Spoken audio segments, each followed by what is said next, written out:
Hello, everybody, and welcome to episode 114 of Sports Speak. We are here live at WRSU Studios in New Brunswick, New Jersey. I'm Eddie Kalegi. And I'm Tim Moore. Yeah, I brought Tim down. He's here from New York. He's here in Jersey. We're having a fun time here in New Brunswick. We're recording here live. It's a good show to do in person because Tim's Yankees just got eliminated. World Series. We're recording on Friday afternoon. Game 1 tonight between the Houston Astros, who many people thought were going to be in it, and the Philadelphia Phillies, who I don't think anybody thought were going to be in it. And we've talked enough about the Yankees, so let's talk about the two teams that are playing in this. Phillies have had a pretty magical run. They finished third in the NL East. They've looked really good. Harper, Schwarber, Hoskins, they've all been clutch during the postseason.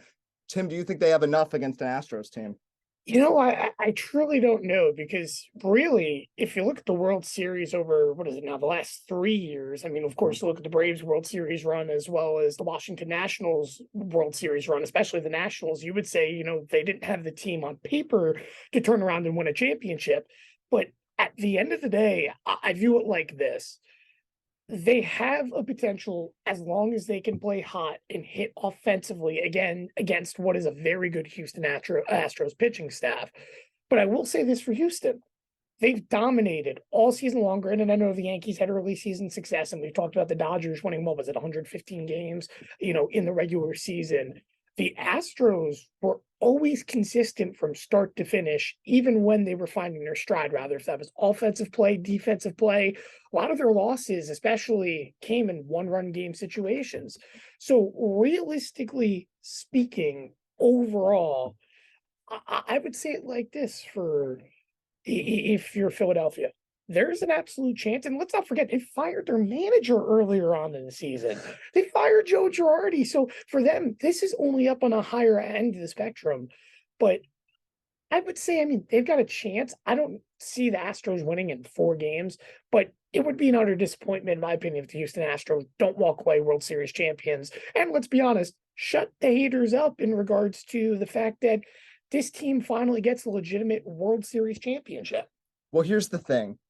2021, the Astros played against an NL East team. They lost. 2019, the Astros played against an NL East team in the Nationals, who were very similar to this Phillies team. They had a bad start to the year, and they put it together in the postseason. What happened? They lost. The Astros still have not been able to win a legitimate World Series despite making the ALCS 6 years in a row.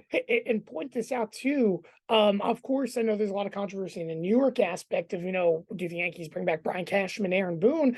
But there's also a conversation that nobody's talking about, and that's the fact that the Houston GM actually hasn't not only been re-signed yet, of course, because the season's not over, but they're talking about potentially not even bringing him back, which could be a whole nother conversation, because of course he was a big part in regards to the Astros rebuild era and now the bunch of World Series, round runs that they've had to this point. But realistically speaking, if they move on from GM and management, we could see a whole different look for the Astros in the future after this season.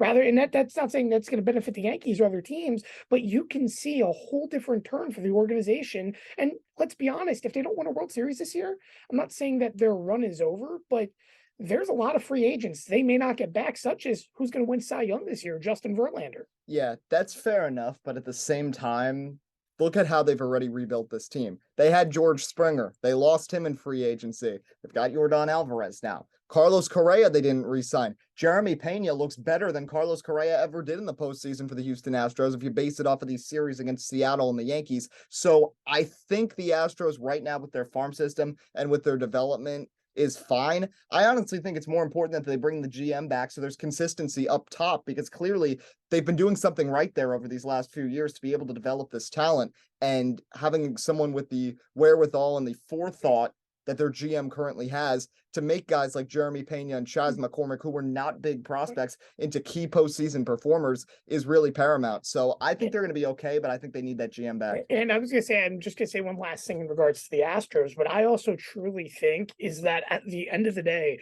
what makes this postseason run so special for them is the fact that they've been finding so much success without their better players finding success on both the offensive and defensive end. Think about it. Justin Verlander, again, just talked about how he's going to win a Cy Young. Realistically speaking, he's been the third best starter for them this postseason, pitching on the mound. Offensively, don't get me wrong, of course, Alvarez hits those 2 clutch home runs in the first round of the ALDS. But at the end of the day, he hasn't really been hitting well this entire postseason. Jose Altuve didn't get his final hit until game 4, or first hit until game 4 of the series against the Yankees of the postseason. And at the end of the day, yes, Jeremy Pena, of course, a rookie, comes up clutch, but really the point is, for the Astros, your best players aren't putting on dominant performances and getting you success. It doesn't mean that's something you should be worried about at the end of the day in the biggest series overall. But the point is that you're getting contributions all around, which goes back to my argument I made last Sports Speak about the Yankees. You have key core players that step up in big moments. So if you can get your big guys to step up when it matters, again, that's what's going to make a run magical for the Houston Astros. And again, that's the reason why I think they're going to win the World Series this year. And quite frankly, I think this is going to be a start of what's going to be an even bigger run for them down the road of the future. Well, World Series begins tonight, game 1. It'll be interesting to watch between the Houston Astros and the Philadelphia Phillies. Let's move the other way now into the National Football League, and the Giants just keep winning. I don't know how this is possible, but the New York Football Giants are 6-1. The Philadelphia Eagles are undefeated, and the Cowboys look pretty good too when they got their quarterback back. And hey, don't count out the Commanders. Back-to-back wins against the Bears and the Packers. They're suddenly 3-4 in an NFC with a lot of bad teams. The NFC East looks really, really good. Well, I'll tell you what, first off, I'll give credit to Philadelphia. How about giving someone that was on the Defensive Player of the Year running last year, Robert Quinn? That's a massive addition. And I just want to say, for a 4th rounder. Yes, and I want to say as an Eagle fan, first of all, they still have these draft picks. They haven't coughed up that much because for some reason the Saints gave them so many draft picks over the last 2 years.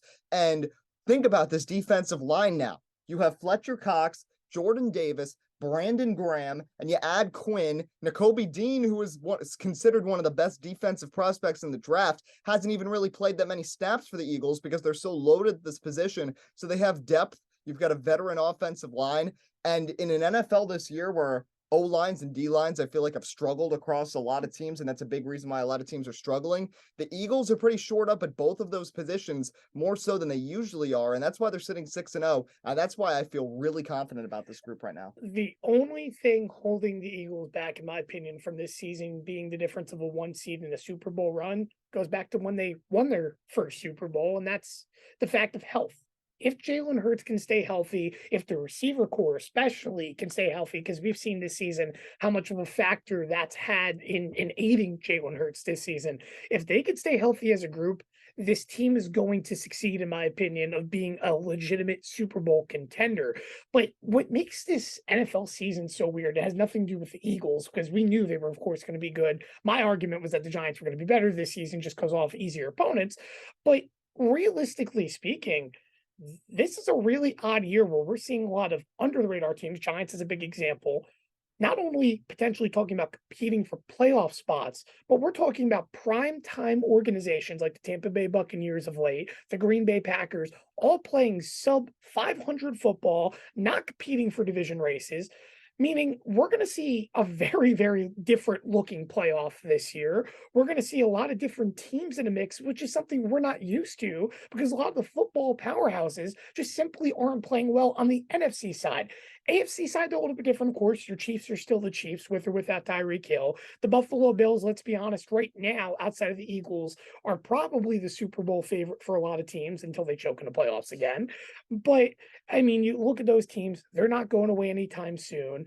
You know, the AFC South is a legitimate crapshoot, as we like to say, where anyone can win that division at any time in the season. In my opinion, it's going to be the Jaguars, not the Titans.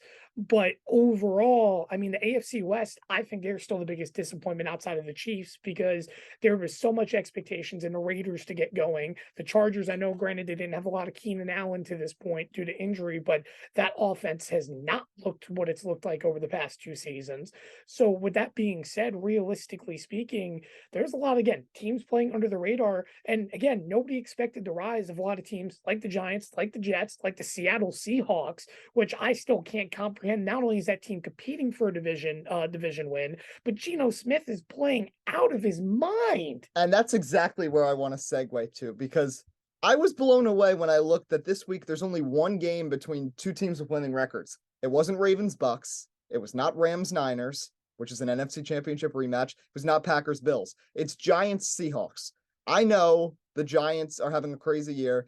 Tim was right the last time we were in person. This Giants team is actually for real, but the Eagles are for real too. So I'll take it. And also my take about Christopher Bell was much better and as worked out. So, you win some and you lose some. But the Seahawks, I don't think anybody saw this coming. A lot of people thought Geno Smith was eventually going to get benched for Drew Lock, and he probably wasn't going to perform much better. But you look at the Seattle team right now, they're sitting 4-3. It's becoming really evident that Pete Carroll's coaching is a big reason why they were as successful as they were in the Russell Wilson era, especially when you see everything that's blowing up over in Denver right now. So right now, I know we've been so critical of Pete Carroll, and I still am after the decision to not run the ball on at the goal line situation against the Patriots in the Super Bowl, where they were a run play away from maybe winning back to back. But I think Pete Carroll deserves the credit. Geno Smith clearly did not write back, and they're looking good right now. And you look over at the Broncos, it's complete chaos. Their head coach is supposedly his job is on the line in week 8, which would defy even Urban Meyer levels of just chaos. Russell Wilson is doing high knees on the airplane on the way to the game. And Mr. Unlimited. I'll put it like this.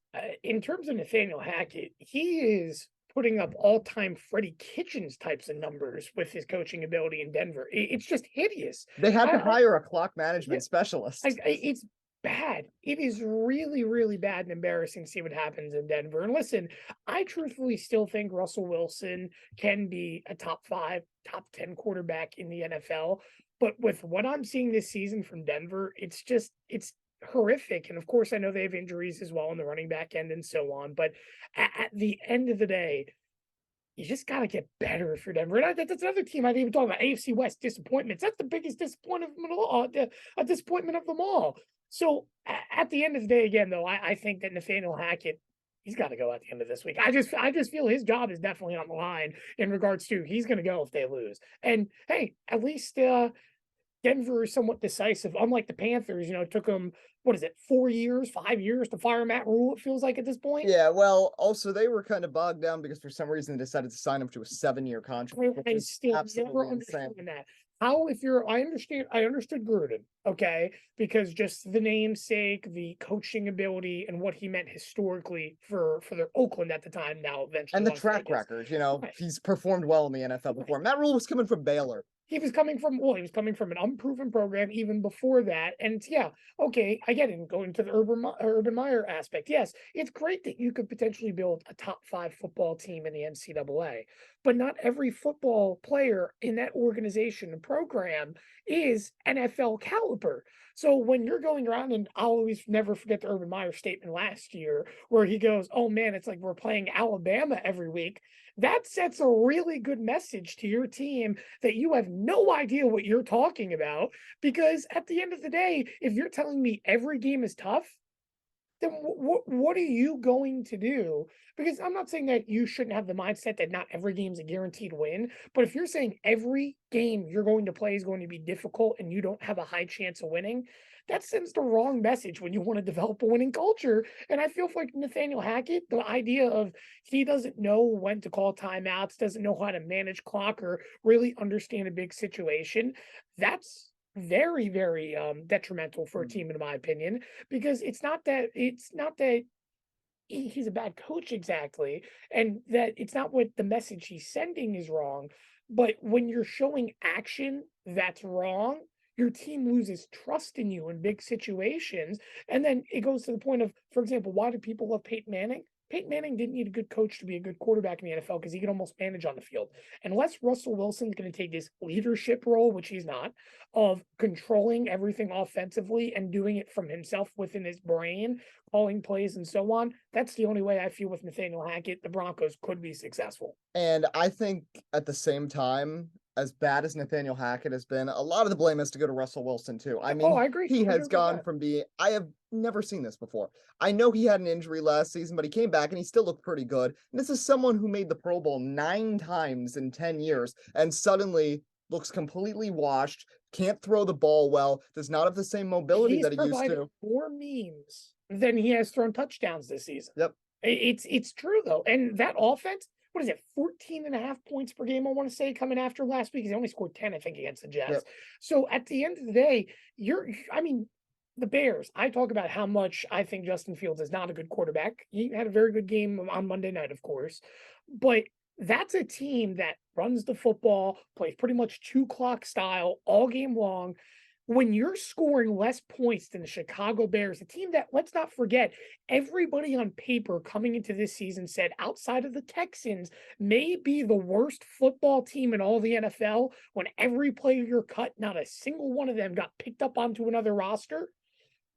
That's embarrassing. That is simply embarrassing. And you're scoring less points than them. It just goes to the point of you've got to play better. That's a team that on paper should be able to score 25 and a half to almost 30 points a game as an offense. And they're nowhere near that. I honestly feel if they play like this all season, even if they fire Hackett, Russell Wilson may be out quicker than what we think he's going to be. Yeah, I think he's going to have a short leash for even no matter how much he's being paid. Just look at what the Colts did with Matt Ryan. And I know it's not as comparable with the contract, but still, he had a multi-year deal that he signed there. Yeah. This is someone who's former NFL MVP. And as soon as last year, was still a very serviceable quarterback. What's the name of the quarterback that replaced him? I don't even know. Sam Ehlinger. Who? He's famous from the Texas Bowl when they won, and then he was like, "We're back," with the horns up. Listen, at least Billy Zappi or Billy Zapp, whatever you want to call him, at least he did something, in terms of college that people can recognize. Of course, breaking Joe Burrow's own records, but doesn't mean, of course, that was going to translate to the NFL. Which, for the record, he's actually looked, for example, compared to rookie quarterbacks last season was a really, really low standard to set. Of course, Mac Jones was the one that broke everyone, statistically speaking, of the rookies. But compared to last year, he's looking better. But from a typical rookie quarterback, kind of, he's all right. But I just don't know. The Colts, the QB carousel's got to end at some point. This, for the record, is not the answer. My thing is, this offseason, and again, I know from a Giants perspective, for example, we have Daniel Jones, right? And it's am I impressed with what he's doing? Absolutely. But I also can't say 2 weeks ago when we beat the Ravens that I wouldn't want Lamar Jackson as my quarterback. Now, could he get franchise tagged? So on, that's a possibility. But if you are the Colts, there is no reason this offseason you should not be going after a Lamar Jackson. There's no reason even, because let's be honest, what's going to happen if Cliff Kingsbury gets fired? Kyler Murray very well, despite, signing that extension, could be someone that could be traded away from Arizona. But the Colts specifically, the problem here is that they keep finding quarterbacks that are on the back burner and on the outs with the team. Since Andrew Luck retired, they've had 7 different starting quarterbacks in the last 4 years, and nobody is stuck. They've had older quarterbacks. They've had Carson Wentz. They've had backups. They've had Brissett. Now they've got Sam Ehlinger. Maybe they can get Andrew Luck to come back. Who knows? They could try again. They can dig into the wall. Who knows? Maybe. I don't even know how old Andrew Luck is now. I want to say 37. He's not that old. Well, all right. Well, he's got to be up there in age in regards to what he would be. That's what Google is for, folks. Let's see. Here he is. I didn't know his middle name was Austin. 33. Wow. Okay. All right. So just turned 33. But either way, that's still some good years left to come back and play football. Of course, realistically, no. But I still think he'd still be an even better of an option than anyone under center for them. So we've talked about some washed quarterbacks. Russell Wilson has not looked good. Matt Ryan, his starting career may be over. And I hate to say it, but at age 45, I think Tom Brady's this was a bad decision to come back. I want to see post-divorce, though. Because, and I'm not trying to get on the drama, but if Tom finally has this relief out from him and it really is personal and now he can focus purely on football and what he wants to do, I would not be surprised if Tom Brady starts coming back to life. And I agree, he has not looked good. He has not looked good. But I have a feeling that there's still better football from the play. Because for the record, Aaron Rodgers, back-to-back MVP. What has he done this season? Okay. All right. The time to debate because Aaron Rodgers has nothing there. Now, Alan Lazard is not that bad. Randall Cobb is the best receiver. Randall Cobb is out. Aaron Rodgers. Randall Cobb is out. Alan Lazard, I just got the notification from my fantasy team here at WRSU that he's out this week. Yeah, So he can't stay healthy. yeah. That's the frustrating part. And Matt LaFleur does not know how to use his running back. So as much as I'm not a big fan of Aaron Rodgers, and as bad as Aaron Rodgers' personality has been this season, I don't know why he'd go and say that there are people playing that shouldn't be playing and call out his own teammates on a podcast. Sammy Watkins, you know, they have him, and oh gosh, who else do they have? Well, Christian Watson, you know, that guy that they drafted, that's supposed to be the best receiver they drafted, yet Dobbs is way beyond better than That's him. why I think Green Bay has ways that they can figure this out. I don't think it's as much on Aaron Rodgers as to why the Packers are below 500 as it is on Tom Brady as to why the Bucs are below 500. I don't know who needs a receiver more, Aaron Rodgers or the New York Giants, because after trading away Kadarius Toney, there's no reason the Giants now at this point, by Tuesday, should not have a receiver traded for. Because remember, the trade deadline is this week. They'll trade for I'm saying we're already at the trade deadline. They're going to trade for so somebody. It's like the Giants got to go get someone. They'll get someone. But my thing is more of this is that at the end of the day, there is no reason at this point. And I know we're talking about whatever, but like Odell Beckham Jr. once he's healthy, and I'm not saying that he's going to be a Giant, but there's no reason for the Giants to at least not attempt to pursue him, because at the end of the day, he's not going to cost that much at the end of the year. Because I know we talk about cap, but you have to remember he's only playing 1 month of NFL football. So realistically, in a cap hit, he may cost only $1 million, which is something the Giants can afford. Yeah, well, you know who should get him? Green Bay Packers. I think Odell and Aaron in a short-term situation. I think in long-term that could be complete chaos with their personalities. And but short-term, question though. Who would need Odell more, in my opinion? The Giants or the Packers? The Packers. The Giants are 6-1. But what if the Packers aren't in a playoff situation come December?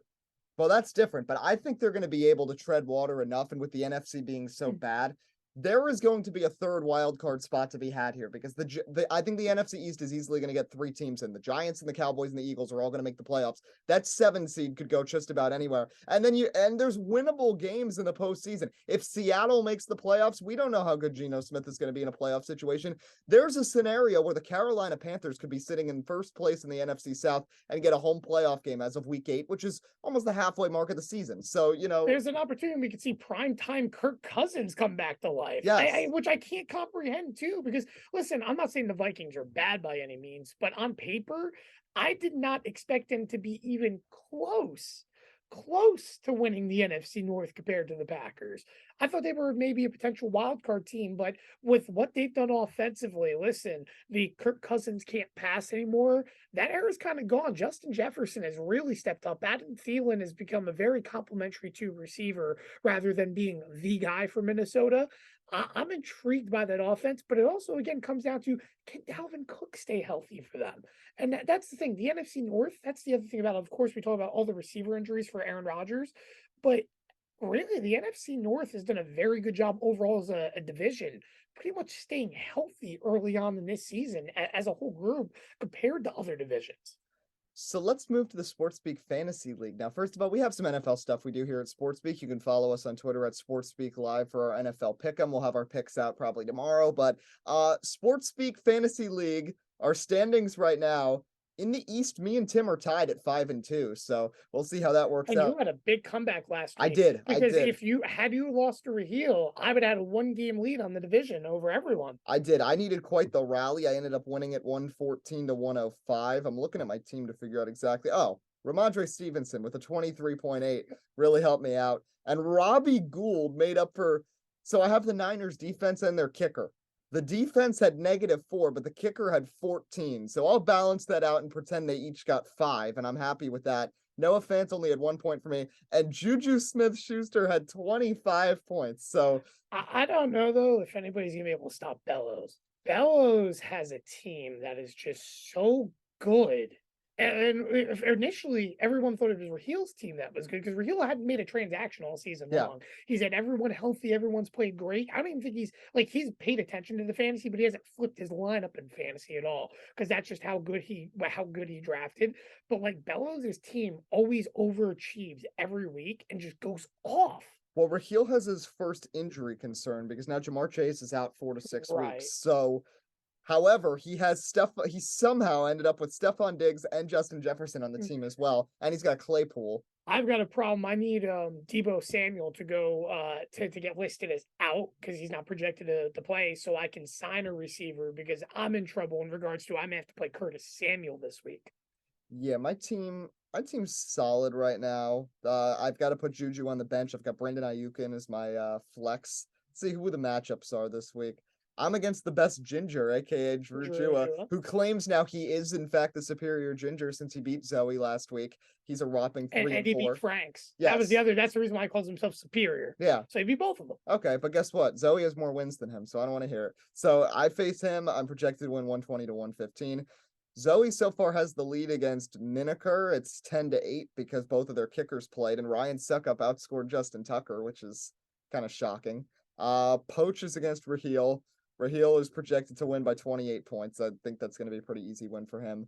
You're against T-Glass. You got 21 from Lamar Jackson. T-Glass got 13 from Godwin and 6 from Mark Andrews. And how about Miniker as well last week? He got his first win on the season. He's had a lot of bad luck this season. Well, Russell Wilson is his quarterback. Why did he draft so many Broncos? He's got Russell Wilson, he's got Jerry Jeudy, and Courtland Sutton.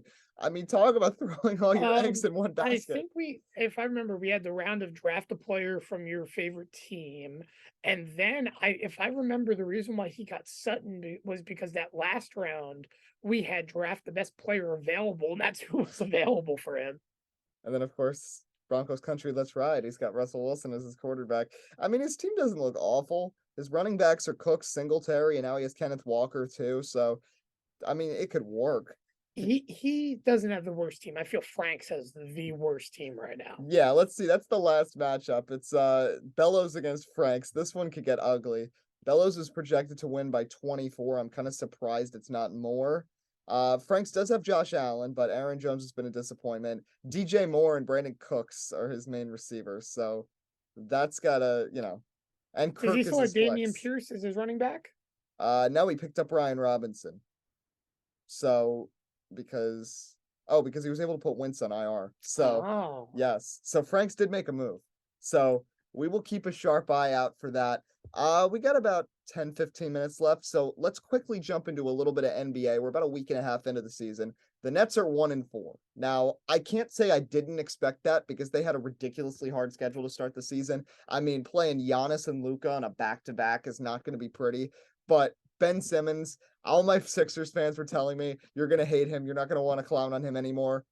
I mean, you can't be airballing layups. That's horrible. You can't be airballing layups, but you also can't be playing the softest defense I've ever seen. The Nets defense is disappointing, man. Because they don't have any bigs, and superstars in the NBA do not play defense, and the Nets have 2 of them on their roster, so that's just how it works out. And Nick Claxton cannot be your only center. Durant was in the conversation before he was a Net of defensive player of the year. And I did not agree with that. I did not agree with that at all. But I don't know. They have an easier schedule coming up. They have 2 games at home against the Pacers. If you can't win both of those, I'm a little concerned. They play the Hornets, they play the Wizards, and I think the Pistons in their next 5. You got to take 4 out of those 5. What is the likelihood by All-Star break both Durant and Irving are traded? I think it's low. I think they're going to stick with it for the season. I think even if they're going to be below 500 and miss out on the playoffs. And let's say not even make the play-in tournament. Okay, they'd have to be really, really bad at the All-Star break to be in a situation where there's no way they can make the play-in tournament. Because there are going to be teams in the Eastern Conference that are tanking aggressively for Victor Wembanyama. I mean, Orlando could probably try to add one more. Detroit is another team. It's going to be very difficult for the Nets to finish, not ahead of at least 5 teams in the Eastern Conference. Indiana as well. Those are 3 awful teams right there. Atlanta, I think there's still some questions there. The Knicks are the Knicks. So there's opportunities for Brooklyn, but 1-4 is not an ideal start, but I'm not surprised whatsoever. Your Cavs, they look pretty good so far, and Donovan Mitchell has really fit in with that group quite nicely. 30 plus, and the big thing is, again, this is what I loved about him in Utah. When he controls the ball from the point, very good facilitating ability. I mean, Donovan almost early on he didn't get triple doubles, but he was borderline triple doubles in 2 of the 3 first games of the season. I know the fourth game he only had 14 points, but that was just, a tough shooting game for him. But even then, he still had 9 assists. So Donovan finds ways to be productive as a guard, when he's not executing. And again, that's what makes me buy into this Cavs team, because again, outside of Donovan not producing, what happened? You had turn around, you got production from Jared Allen, you got production, all around from a defensive standpoint. I really do feel confident for the Cleveland Cavaliers this season, I will say. And again, it's more of, I feel this team for the first time ever without LeBron is actually looking like a positive built around the organization making good decisions rather than hoping on a savior to save the city and the team. And that's what I think makes it most exciting. It's not the fact that we could see them competing for a championship this year. It's the fact that, just like, for example, what makes me happy about the Giants, good coaching, good organization or I should say, in terms of management, good management to the organization leading to success and really playing complementary football. My same thing about the Cleveland Cavaliers with basketball. Good decision-making, good coaching is aiding them to playing good minutes on the floor. And at the end of the day, again, while I had them in the Eastern Conference Finals this year, listen, even if they don't make it that far and they have a very competitive regular season, I can live with that because it's progress for Cleveland. 5 games in, the Sixers are also 1-4 like Brooklyn. Embiid's been good, not great. Harden, there's been a lot of questions about how much he's actually passing the ball, though he seems to be a little more athletic than he was last year. You have any concerns? The Sixers, again, I never buy in the hype. Maybe it's because I just despise Philadelphia in general, but it's more of, I just don't understand the hype of the process, as we like to say. The process died out, just for example, like the baby bombers for the Yankees. It died out after the second year. It's not a process anymore. If you're an above 500 team every year, getting eliminated in the playoffs in the same round every year. And also, I just want to say the process has been going on for a decade, and there's only one person left that was part of the process. That's Embiid. Michael Carter-Williams is gone. Markelle Fultz is gone. Nerlens Noel is gone. It's Embiid. Right. And I understand he's embraced that nickname, the process as well, but it's more the fact of the matter that, listen, I think Embiid's a very, very solid, stout basketball player, and he's a borderline MVP every single year, if healthy, which remember that controversy about, 2-3 years ago, where it talked about how he couldn't stay healthy. And that's what's holding him back. But my thing for the 76ers is just simply this. You got to, of course, stay healthy. That's part of the conversation. But you've got to make those big shots when it matters. And listen, they're going to be a postseason team. I'm not too worried about that. It's just a matter of, are you good enough to win a championship? And I just still feel the answer is no for them. They have to do stuff come deadline time, which again is a long way from now in terms of, coming towards All-Star break. But come around All-Star break, evaluate their record, see where they are, if they're battling for the 1 seed or not. I just still don't know if they're championship material.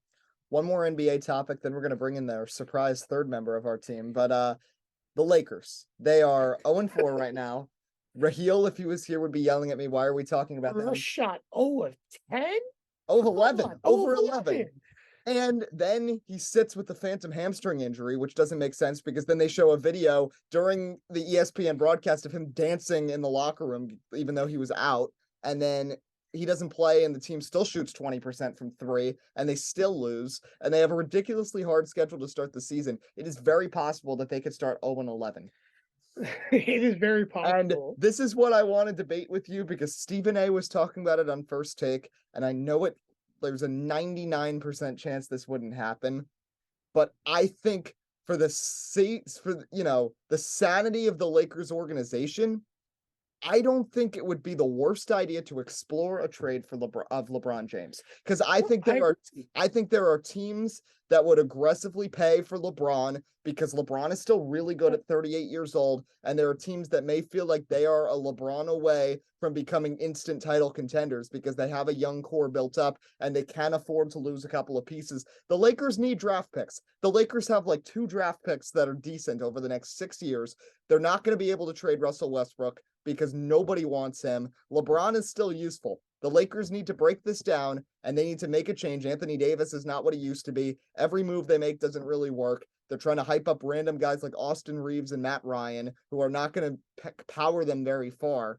And they still have the same philosophy as last year. So for all of these reasons, I think it would not be the worst idea to explore maybe trading LeBron James and seeing if there's a potential suitor. Maybe a team, for example, like a Dallas that would want to pair him with Luka or something. Or would he go back to Miami, for example, and go with Jimmy Butler? I think there are ways that you could potentially do this for picks and a team that wouldn't have to give up too much for the Lakers, but it would be a win-win situation. LeBron would get a chance to contend, and these teams would be in a better spot, and the Lakers would set themselves up better for the future. I just don't know, though, in regards to why I agree LeBron should be, potentially traded, in my opinion. Again, I never understood the extension. They paid him $100 million for 2 years, something like that, an extension. 2 years, 97. My thing is this. At the end of the day, I don't know a single team, rather if you have a superstar or not. I know the NBA cap is much different from the NFL, but I don't know a single team that has superstars that may be competing for a championship that could physically trade and afford LeBron's contract. Because think about it, that's a heavy hit you're going to be trading for. A heavy hit. For example, the Nets turned around. They traded for James Harden. Think about how deep in a cap hole they were. Very, very deep. The thing is, though, the NBA is the most forgiving of any sports league in terms of this because there are so many different trade exceptions and stuff that teams can take on. I know there's a salary cap, but it's not nearly as hard as it is in the NFL, and there's more flexibility with it. Yeah, I mean, I guess so, but it's just more of I don't see. And the other thing is, we just went through an off season where we saw unrealistic trades. Where again, 7 first-round picks for Rudy Gobert? In what face of the earth? And listen, Rudy's a very good defensive player, a defensive player of the year conversation every year. Do not get me wrong. But 7 first-round picks for a player that literally is one-dimensional? Well, I've said it once and I'll say it again. Rudy Gobert destroyed the entire NBA transaction market for a long period of time. Right. Just like how he shut down the world in March of 2020. Donovan gets traded to Cleveland for less than Gobert, which, again, argue who's the better player, that doesn't matter. But the point is, all right, we're talking about Rudy Gobert. We're talking about Donovan Mitchell, for example. How about we look at the best player we face, we still consider, like Mike Trout in baseball. You're looking at your Mike Trout, which is LeBron James, who, listen, you want to debate who's better, him or Jordan. That's a discussion for another time. But at the end of the day, we're talking about someone that at 38 still plays good basketball, to an elite level, borderline MVP every season. He's the best player on the basketball court every single day. Well, maybe not as much compared to when you have Giannis and them, but the point is he's always one of the best guys on the floor. And there's no reason why, which sounds ridiculous, but there's no reason why if you're trading for LeBron his massive contract, he shouldn't be worth 7 first-round picks, which is the lunacy. But if you think about a big team that made trades this past offseason, such as, for example, the Cavs, where you trade so much, you don't have this capital to trade for LeBron. So how are you going to trade for him? That's the same thing for Miami and other teams. How are you going to trade for these guys if you don't have that capital? That's right. It's hard, but I feel like it's possible. I think there's a realm of possibility. Could he go to Boston? That's a team that you could see because the Celtics were willing to do a lot of different things. Remember how the Celtics were aggressively pushing for Kevin Durant in July? And I was thinking, why? You just swept him with your current unit. But clearly they still want to keep improving this team. Brad Stevens is very aggressive in the front office and thinks that they can do more. I just wonder how LeBron would fit into a team like that because you've already got wing players like Tatum and Brown that play very similar play styles to James. Yeah, but LeBron can play all 5 positions. That's the one perk of it. That is true. And in a trade, maybe Jaylen Brown would be the centerpiece going back to the Lakers. But see, my thing is also, I don't know if I could ever trade away Jaylen Brown for the reason of he is so under the radar as a good player. But they were rumored to offer him for Kevin Durant. So, I think they're more. I agree with you. I think Jaylen Brown is extremely underrated. When you look at the finals last year, he was better than Jason Tatum throughout the finals. He carried Boston. I don't think the Celtics value him as much as they should. So I could see that. So I was thinking, hypothetically, if you threw in LeBron James and you just sent him, that's the only thing from the Lakers, and then going back to try to match the salary and try to match some talent, if you throw in Jaylen Brown as the centerpiece, you throw in maybe Marcus Smart. You go Brown, Smart, and 3 first-round picks. I don't think that's an insane haul. I think that still keeps the foundation of a Celtics team with Tatum and with Robert Williams, and you've got young guards that can fill some of those roles. Peyton Pritchard, Derek White, both played really good in the postseason last year. I think there's a realm where the 2 most successful teams in the history of the NBA could make a trade for one of the best players in NBA history. Well, I'll put it like this. There's one guarantee in my mind, and it's the fact that LeBron James, we know for a fact, unless he comes to the New York Knicks, is not going to be a Brooklyn Net. Yeah. You don't have the capital for it. Yeah.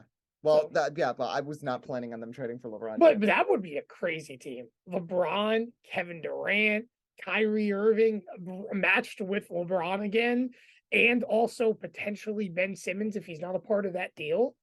That's insane. But then who would even be left on the roster? You'd have to trade pretty much the whole rest of the roster. That's why I was texting Raheel this morning. It angers me so much when I see that the Nets don't have a big, and then I see you guys having all kinds of fun with Jared Allen, your all-star center. The Nets could have still had him and Karis LeVert, and that was the best Nets unit. I never understood the Jared Allen trade. I couldn't understand why they traded Jared Allen away for practically nothing. Yep. Practically nothing. Yep. There was no benefit of trading Jared Allen for Brooklyn. And seriously, if they were going to make the Harden trade, and if you had to throw LeVert in, throw Dinwiddie in too. Do not throw Jared Allen in that. You need a center to set up that team, and you already had the point guard in Kyrie. Holding Spencer Dinwiddie on the roster to me made no sense, and then he ended up leaving and signing with Washington of all teams anyway, so it didn't make any sense. But I'll leave it at that with the NBA. NASCAR has 2 weeks left in the season, and I'm going to reveal our little surprise guest here. We've got Daniel Buttafuoco here. And yeah, Tim, slide down. We can fit everybody in. Yes, we can. All right. See, space consolidation. Dan Buttafuoco is here. It's okay if things are in your way, Dan. Let's talk about it. NASCAR, 2 weeks left in the season. Martinsville this weekend. It's the playoff cutoff race. Joey Logano's the only person locked into the Final Four. Looking ahead to this race at Martinsville, I think it's going to be better than some of the other short track races we've seen because guys are going to be aggressive. They're going to be using the bumper, and even if it's hard to pass, they're going to make passes that way. Yeah, it's definitely going to be quite an entertaining race for sure. I think there's going to be a lot of contact for sure. You're going to see a lot of crunch time for guys like Byron and Hamlin for sure. I think even Chase isn't really safe either. He's about, I think, 11 or 10 points above the cut line. Kind of in a Harvick situation, like what he was in about, what was it, 2 years ago? Yeah. Won a championship. Yeah, so it's kind of a similar situation there. I forget how good they were in the spring, but Byron won that race. Granted, there was quite a considerable amount of dirty air. Not sure if he was quite the best guy out there, but you got that. Chastain's probably in a pretty safe spot as long as he just doesn't wreck and just keeps it in the top 10, he'll be fine. But it's going to be a dogfight. But then you got guys like Christopher Bell, who was the best Gibbs car earlier this year. And I think he was, I don't know where he finished, but he was running top 5 for a good majority of it, where everyone else is running barely top 20. So he could probably do the same thing that he did at the Roval and maybe sneak a win there too. So there's quite a lot of things on the table. Yeah, and Tim, I just got to say, you were right about the Giants. But on July 14th in that hotel room in Westchester, New York, I made the strong argument why Christopher Bell is underappreciated at Joe Gibbs Racing. And you look at how good he's been this season. And if he did not get taken out in the Bubba Wallace and Kyle Larson antics, he would probably have about 25 to 30 more points right now. I agree, but I also feel he still wouldn't be in the conversation being in, because I'll tell you right now, that car was not good at Homestead. They just did not hit it coming to the track, and they just did not have speed all day long at Homestead. Now, and I'll put it like this again, Bell's had a very, very good season. And again, that big clutch win for him at the Roval was massive. But I will say this, while he's capitalized on making moments matter, there's a lot of guys that, again, surprising. Dan just mentioned one, Ross Chastain. Let's be honest. Who would have thought, granted, I know everyone knows how good of a season he's had, but who would have thought Ross Chastain in the round of 8 would have been incident-free to this point in the playoffs? I think that's going to change on Sunday. It's a good possibility. But the other one, and Drew and I did a lot of calculating. We reevaluated, not like we changed point standings to like a full old style playoff format, but we took the starting playoff points, like how everything started off, and just simply tracked, including stages and so on, how races would start from race 1 to now this active race going into Martinsville. William Byron's been the most consistent driver in NASCAR, whether you like it or not. He had a good start to the year William Byron, if you're basing on an old system, would be your points leader right now going into Martinsville, which to me is astonishing because if you think about how the playoffs started for William Byron, you had that whole issue with both him and Kyle Larson at Darlington, where they have the whole, I mean, William Byron has a cylinder down briefly, thought they were going to blow an engine, ends up not happening, turns around. I think he had some chaos as well at Bristol, not purely, but he had enough chaos in his way because everyone was cutting down tires. Turns around, gets through round one, has a really good second round and third round. Listen, I think if you're talking about guys that are going to make the Final Four, of course, the controversial penalty as well, which again, should have been penalized? Absolutely. But NASCAR turning around, taking that away and so on after the appeal, you can agree with that controversy from both ends of the aspect of should he be in this round or not. But at the end of the day, we really should be talking about potentially William Byron being a Cup Series champion this year. There's a possibility for it after Martinsville. And let's not forget, he really performed at Martinsville early on this season. So I'll just open up the floor and I'll go to Dan first. Who is your pick to win on Sunday? Sunday? Well, that's going to be a tough one. I don't know if they have practice yet, but Logano was pretty fast last year. Started the year. He had a good shot at the win. He was going to be pretty fast. Denny's always been good at Martinsville, but like I said, the Gibbs cars lacked a little something there. But I feel like Byron's a good shout, but something tells me Denny. I think he's always been good there. He's always had good speed, and moments when they have to, whenever he needs to be good at Martinsville, he will be good at Martinsville. And he's won quite a few races there in the past. Granted, different cars, the Gen 6 car tomorrow. He's won there in those different types of cars. He could do it again here. This season's been very up and down, but it started to become pretty consistent as of late for him. So, tentative pick, since it's Friday. I don't know if they've had first practice yet, but I would probably say Denny. I think it's tomorrow. But my question is too, do we know what the track temperature is going to look like on Saturday, or at least the temperature at Martinsville? It should relatively be cold because it is in the fall. That makes me worry. That makes me worry compared to what happened earlier on in the year, where of course we saw a race where no one can progress, no one could do anything, and it should be a day to night race, so there won't be the same type of Martinsville. All right. We had. Thank you to the weather app. Sunday it'll be 62 degrees is the high, but at night it's going to jump down to 39, which means it could get really cold. It's the problem with races when you hold them at night. When the air temperature dips, so will the track. Did you see rain in that projection by chance? No. Okay, so no rains. Okay, so that's good. That's good because the reason why going to day to night transition. What happens if it rains during the day? You have no rubber at night, and then we see again what happened in the spring, which could be chaotic.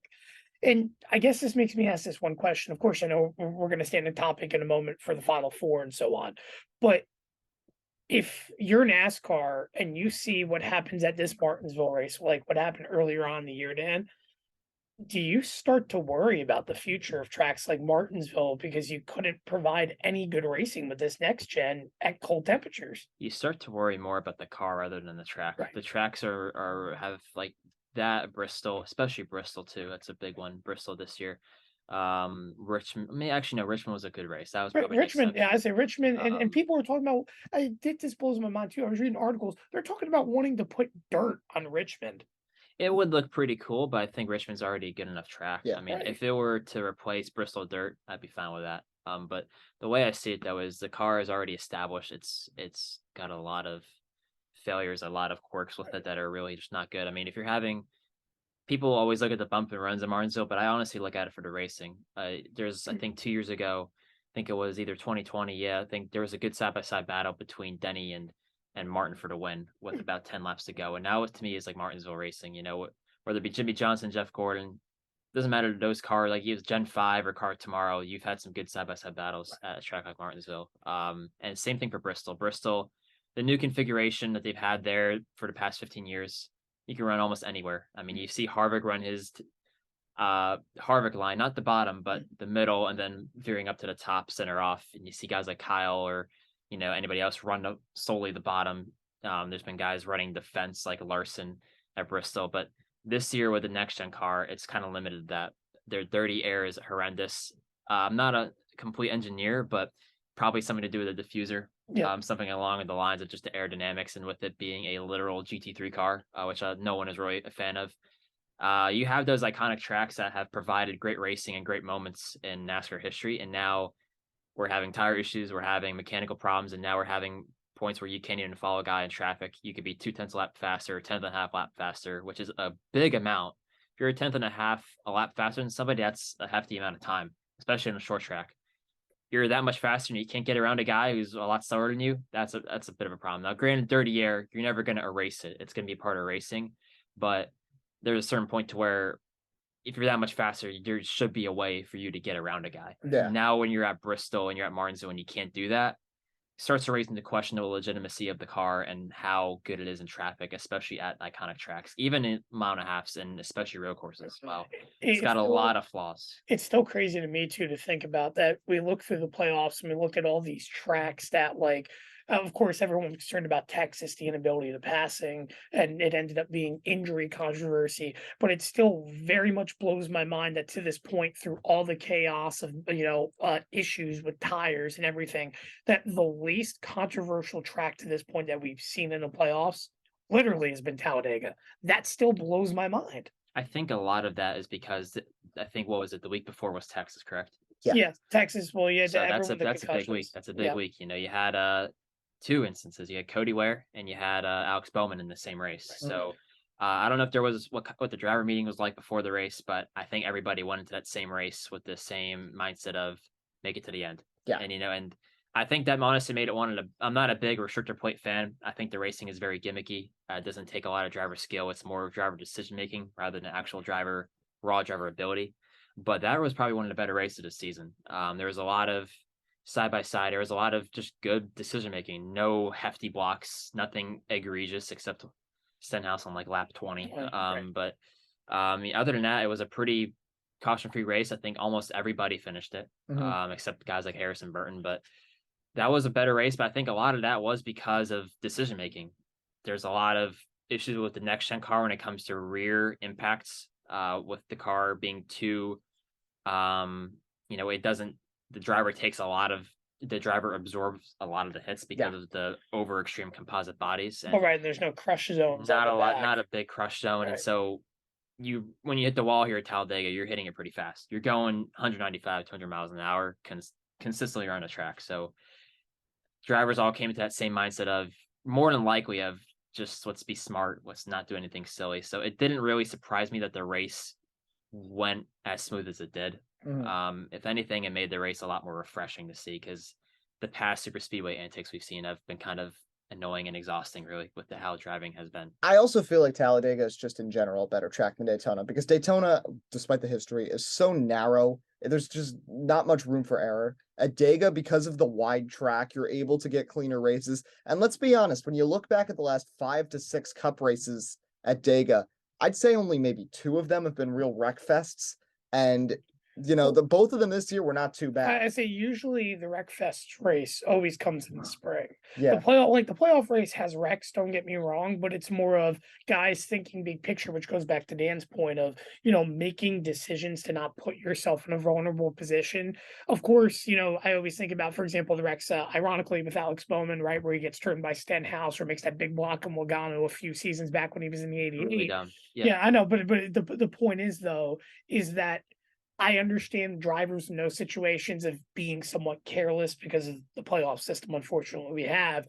But it's more the fact that, for the most part, the point is that drivers come the fall are a little bit more careful considering their situation. Because listen, more often than not, a lot of playoff drivers have issues at restrictor plate tracks, which means if you walk away with a clean day, that's an excellent points day. So realistically speaking, that's why you tend to see a lot more than like Denny Hamlin, for example, who likes to go from back to front very carefully and progressively, is because he wants to be there towards the end and making a smart decision to put himself in the best position possible for points, let alone a win. Yeah. So let's circle back to Martinsville quickly to finish off. Dan, I believe you said right now what Hamlin is. Hamlin would be my safe bet for now. So for me, I'm not changing between now and Sunday. Also, congratulations, basically, Tim. I have completely choked away my lead. So unless abject chaos happens the next 2 weeks, I think you have won our NASCAR pick'em. And Drew started, I think, race 7, so that's why he's a little further behind us.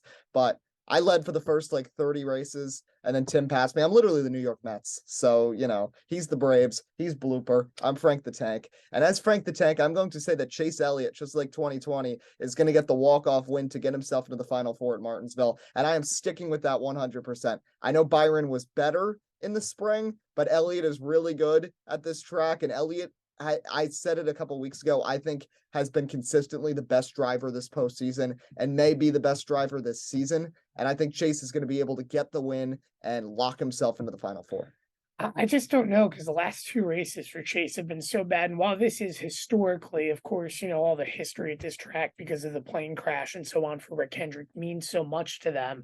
But I just feel like, again, and I'm not saying, again, he's going to win a championship, but I've referenced it before. But I really think Willie B is going to sweep. I think he's going to have the speed. This team's really starting to put big runs together when it matters. And again, I love talking about consistency when you talk about a champion. Of all the drivers that we could be talking about in the Final Four outside of Ross Chastain, there's no other driver that's been so consistent this entire postseason outside of William Byron.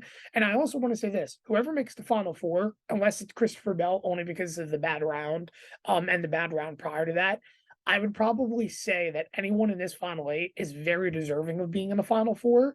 It's just a matter of the championship at Phoenix is going to be a massive, massive question. And I also do want to say this: under pressure, there is a very good chance we could see Chase Briscoe at the end of this race. Yeah. There is a very good chance we could see Chase Briscoe at the end of this race, especially when downshifting comes into play, where he's been there all year long. I'm not saying he's going to have winning pace, but I think he's going to be a really big underdog to look for on Sunday. Well, we'll leave it at that. Once again, you can follow us on Twitter at SportsSpeak Live. There you can find our NFL Pick'em and our NASCAR Pick'em and updates about the Fantasy League. It's great that we were able to do another episode in person. Tim, what are your impressions of New Brunswick, New Jersey? I've been here now a lot. No, well, first off, I love New Brunswick. I love everything around this area, but it's particularly here in the studio. I just love the atmosphere. Here at WRSU, it just reminds me so much of when I was at MVL Radio in Manhattanville.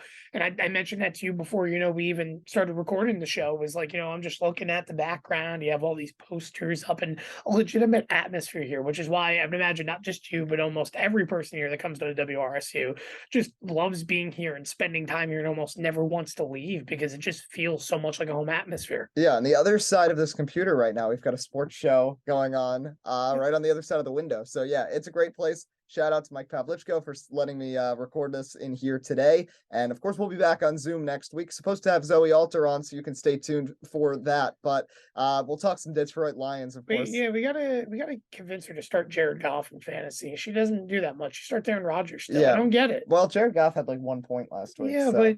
but he's still like top 7 in fantasy quarterbacks, I think, still. That is true. So we'll talk to her. We'll try to convince her next week. But until next time, for Dan Buttafuoco, I'm Eddie Kalegi. And I'm Tim Moore. Signing off of Sports Speak. We hope you have a great rest of your weekend.